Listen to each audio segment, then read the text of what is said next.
Hello friends, welcome to our channel Rathore sir online classes. आपका हमारे channel Rathore sir online classes पे बहुत बहुत स्वागत है। मैं आपका होस्ट DS राठौड़ आपका बहुत बहुत स्वागत करता हूं।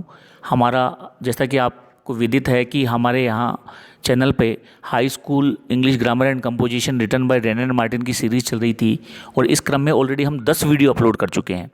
तो अगर आपने वो वीडियो नहीं देखे हैं तो हमारे चैनल की प्लेलिस्ट पे जाके आप वो सारी वीडियोज़ देख सकते हैं, जिसमें हम नाउन, सब्जेक्ट एंड प्रेडिकेट और फॉर्मेशन ऑफ नाउन हम कंप्लीट कर चुके हैं। साथ ही साथ हमने जेंडर जो हमारी सीरीज़ है उसके ऑलरेडी 2 वीडियो हमने कंप्लीट कर लिए हैं, जिसमें फर्स्ट उस वीडियो में तो हमने नाउन और इसकी जेंडर की डेफिनेशन देखी थी, सेकंड में हमने इसके काइंड्स के बारे में देखा था।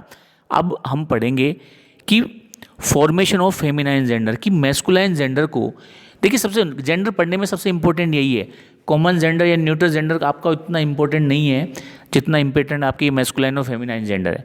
तो आज हम ये देखेंगे कि इसमें सबसे महत्वपूर्ण टॉपिक यही है कि किस प्रकार हम मैस्कुलाइन जेंडर को, यानी कि पुल्लिंग हिंदी में जिसे कहते हैं, उसे स्त्रीलिंग में चेंज कर सकते हैं। बिल्कुल चेंज नहीं कर सकते, मतलब वैसे चेंज नहीं कर सकते कि भाई हम किसी आदमी को या कोई जो पुरुष है उसको महिला बना सकते हैं। बस ये है कि उसका महिला होता क्या है वो भी इंग्लिश में हम देखेंगे।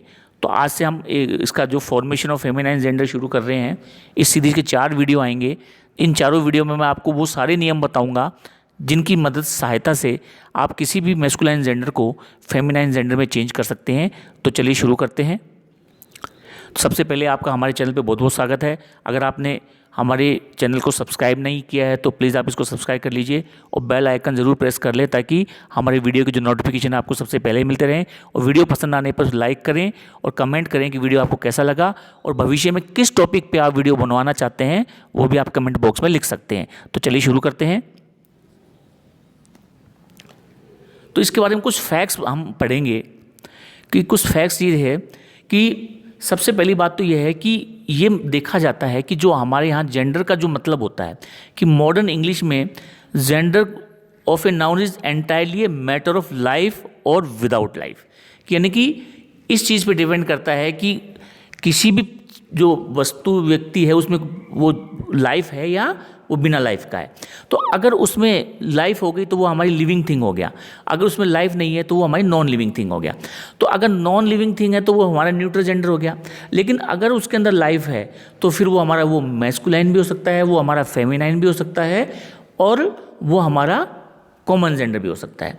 लेकिन देखिए कुछ लैंग्वेजेस ऐसी हैं, कुछ भाषाएँ ऐसी हैं जिसमें जो जेंडर को पर्सनिफाइज कर दिया जाता है, यानी कि अब आप और ऑलरेडी उनके पहले से ही, यानी कि वस्तु जो है वो न्यूट्रल होने के बावजूद भी उसका जेंडर डिसाइड कर दिया जाता है।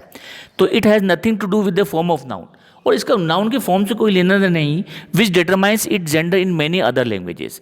अब दूसरी भाषाओं में तो क्या होता है कि इंग्लिश एक ऐसी क्लियर लैंग्वेज है जिसमें अगर मान लीजिए कोई चीज़ न्यूट्रल है तो न्यूट्रल है। अब मोबाइल है तो वो न्यूट्रल जेंडर है। अब मोबाइल के लिए हम हु, ही और शी का प्रयोग नहीं कर सकते, या फिर जैसे कंप्यूटर है वो न्यूट्रल है तो न्यूट्रल है। लेकिन कुछ भाषाएं ऐसी हैं जिसमें उन बोलने से ही पता चल जाता है कि वो मेल है या फीमेल है। जैसे कि हिंदी में ही देखिए, बगीचे जिसे हम एक मैस्कुलाइन जेंडर मानते हैं, जबकि लकड़ी, देखिए हमारे लकड़ी होती है या लकड़ी काटी जाती है। अगर मैं यूँ बोलूँगा ना लकड़ी काटा, उसने लकड़ी काटा, तो आप कहेंगे नहीं सर ये गलत है, लकड़ी तो काटी जाती है। यानी कि लकड़ी को हम फेमिनाइन मानते हैं और बगीचे को हम मैस्कुलाइन मानते हैं। उसी प्रकार देखिए बहुत से हर चीज़ का हमने, जैसे नदी जो है एक स्त्रीलिंग माना जाता है, जबकि पहाड़ को एक पुल्लिंग माना जाता है।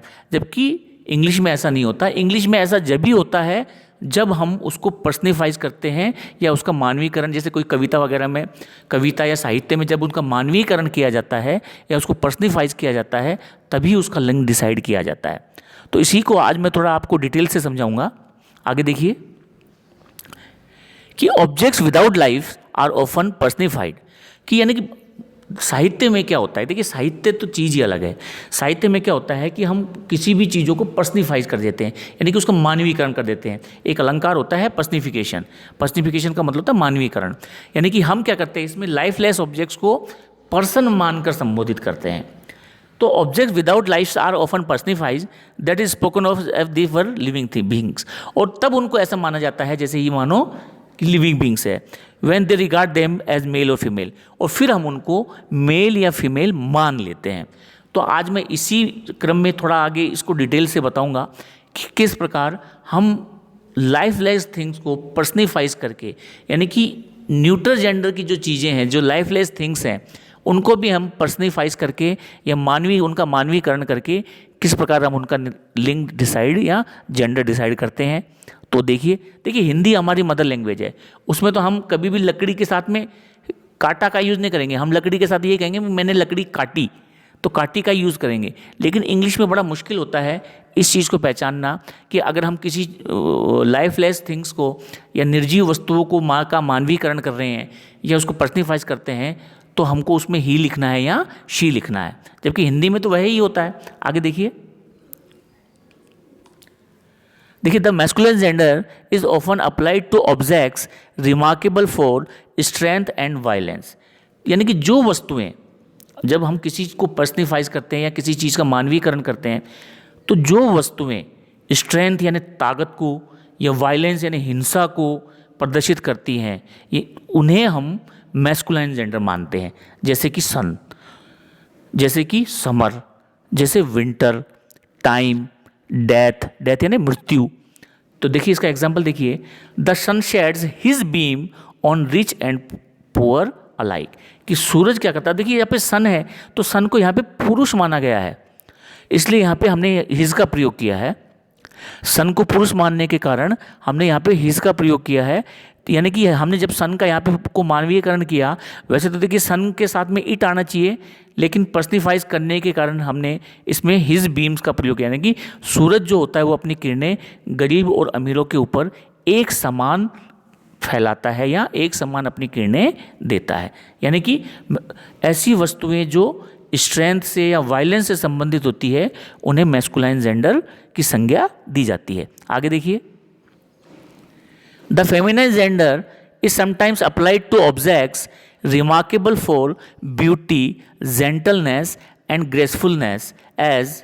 अब देखिए जो फेमिनाइन जेंडर है, हमने ऐसी चीज़ों के लिए, जब किसी भी नॉन लिविंग थिंग को हम पर्सनिफाइज करते हैं या उसका मानवीकरण करते हैं, तो फेमिनाइन जेंडर उसके लिए यूज़ होता है, जैसे ब्यूटी, जेंटलनेस, ग्रेसफुलनेस, ऐसी चीज़ों के लिए हम फेमिनाइन जेंडर, यानी कि सुंदरता से रिलेटेड चीज़ें या जेंटलनेस से रिलेटेड चीज़ें या ग्रेसफुलनेस से रिलेटेड चीज़ें, जैसे द मून, ठीक है। लेकिन अब देखिए बिल्कुल यहाँ पे बड़ा ध्यान देने वाली बात है कि हिंदी में तो हम इसको चंदा मामा बोलते हैं, यानी कि चांद को हम पुरुष मानते हैं, जबकि इंग्लिश में चांद को एक स्त्रीलिंग यानी कि फेमिनाइन जेंडर माना जाता है।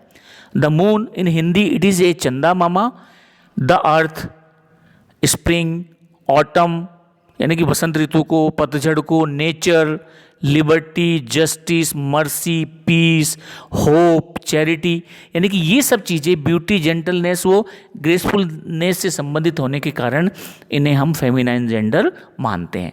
इसके कुछ एग्जांपल्स देखिए, the moon has hidden her face behind a cloud, कि चांद ने अपना जो चेहरा है वो बादलों के पीछे छुपा लिया। अब देखिए चांद ने अपना चेहरा बादलों के पीछे छुपा लिया, इसका मतलब कि यहाँ पे देखिए, यहाँ पे मून जो है इसको हमने फीमेल माना, इसलिए हमने यहाँ पे प्रोनाउन हर का प्रयोग किया है।